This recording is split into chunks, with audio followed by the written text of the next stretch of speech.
Hello every one. ഇപ്പോൾ നമ്മൾ എപ്പോഴും പുറത്തേക്ക് പോകുന്നത് ചായ കുടിക്കാനോ അല്ലെങ്കിൽ പച്ചക്കറി വാങ്ങാനോ അല്ലെങ്കിൽ സൺഡേസിലൊക്കെ ആയിരിക്കും അല്ലേ. പക്ഷേ ഇന്നത്തെ പുറത്തു പോകലിനൊരു വളരെയധികം പ്രത്യേകതയുണ്ട്. കാരണം ഇന്ന് ചിൽഡ്രൻസ് ഡേ ആണ് കേട്ടോ. ചിൽഡ്രൻസ് ഡേ എന്ന് പറയുമ്പോൾ കുട്ടികളുടെ പ്രധാനപ്പെട്ട ഒരു ദിവസമാണല്ലേ. നമ്മൾ ടീച്ചേഴ്സ് ഡേ സെലിബ്രേറ്റ് ചെയ്യുന്നത് പോലെ തന്നെ പ്രാധാന്യം അർഹിക്കുന്ന ഒരു ദിവസമാണ് ചിൽഡ്രൻസ് ഡേയും. അപ്പോൾ ചിൽഡ്രൻസ് ഡേയിൽ സ്കൂളിൽ അത്യാവശ്യം പ്രോഗ്രാമൊക്കെ ഉണ്ട്. അപ്പം നമ്മുടെ 2-3 ദിവസമായിട്ട് ഞങ്ങളുടെ ഡിസ്കഷനിൽ വരുന്നൊരു കാര്യം എന്തെന്ന് പറയുന്നത്, മക്കൾക്ക് എന്ത് കൊടുക്കും, വളരെ വിലപ്പെട്ട എന്തെങ്കിലും പിള്ളേർക്ക് കൊടുക്കണ്ടേ എന്നാണ് ഞങ്ങളുടെ ചിന്തയിൽ വരുന്നത് കേട്ടോ. എപ്പോഴും ഞങ്ങൾ അതിനെക്കുറിച്ചായിരുന്നു, ഫുഡ് കഴിക്കുമ്പോഴൊക്കെ ഞങ്ങൾ അതിനെക്കുറിച്ചാണ് സംസാരിച്ചുകൊണ്ടിരുന്നത്. അപ്പോൾ എന്ത് വിലപ്പെട്ടത് കൊടുക്കും? നമ്മൾ ഓവർ എമൗണ്ട് ചിലവാക്കുന്നതിനേക്കാളും പിള്ളേർക്ക് നമ്മൾ കൊടുക്കുന്ന സ്നേഹം, അതാണല്ലോ ഏറ്റവും വില മതിക്കാനാവാത്തത്.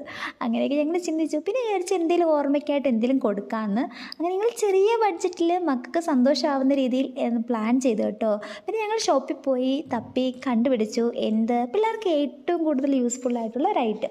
അതാണ് പേന എന്ന് പറയുന്നത്. നമുക്ക് എത്രമാത്രം പേനയുണ്ടെങ്കിലും എഴുതി എഴുതി തീരുവല്ലേ. അതുപോലെ തന്നെ ഏറ്റവും അധികം വേണ്ടതും പേന തന്നെയാണ്. അപ്പം ഞങ്ങൾ വിചാരിച്ചെന്നാൽ പേന വാങ്ങാമെന്ന്. അങ്ങനെ ഞങ്ങൾ പേനയൊക്കെ വാങ്ങി. കാരണം ഞങ്ങളുടെ 2 പേരുടെയും ക്ലാസ്സിലൂടെ ടോട്ടലി 66 മക്കളുണ്ട് കേട്ടോ.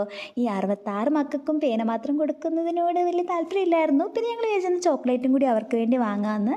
ചോക്ലേറ്റും വാങ്ങി. പിന്നെ അതോടൊപ്പം ഞങ്ങൾ കുറച്ച് ബർത്ത്ഡേ കാർഡ്സ് ഒക്കെ നോക്കി കേട്ടോ.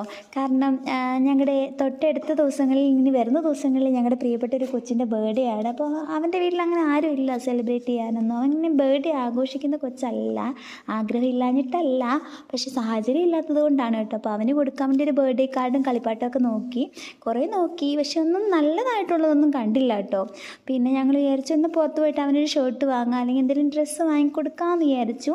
അങ്ങനെ ഞങ്ങൾ ഇവിടെ ഒരു എന്താ പറയുക, ഒരു ബസാറുണ്ട് കേട്ടോ. അപ്പം ബഡാ ബസാർ ലൈക്ക് സംതിങ് അങ്ങനെ. അപ്പം ഞങ്ങൾ അവിടെ കയറി. അവിടെ ഞങ്ങൾ ബഡാ ബസാറിൽ കുറേ സാധനങ്ങളുണ്ട്. അപ്പം ഞങ്ങൾ അവന് വേണ്ടി ഷർട്ട് വാങ്ങി. ഷർട്ടല്ല, ഒരു ബനിയൻ വാങ്ങി. നല്ല രസമുണ്ട് കാണാൻ വേണ്ടി. അപ്പം അത് വീഡിയോ കാണിക്കാത്തത് ഇനി ഈ വ്ലോഗ് കണ്ടിട്ട് വേറെ മക്കളത് കണ്ടിട്ട് അവനിത് ഇടുമ്പോൾ അവന് പ്രശ്നമാവാതിരിക്കാൻ വേണ്ടിയാണ് കേട്ടോ. അങ്ങനെ ഞങ്ങൾ അവിടെ നിന്ന് കുറച്ച് സാധനങ്ങളൊക്കെ തപ്പി നോക്കി. പിന്നെ കണ്ണടി കണ്ട എൻ്റെ ഒരു വീക്ക്നെസ്സാണ് വീഡിയോ എടുക്കുക എന്നുള്ളത്. അങ്ങനെയും ചെയ്തു.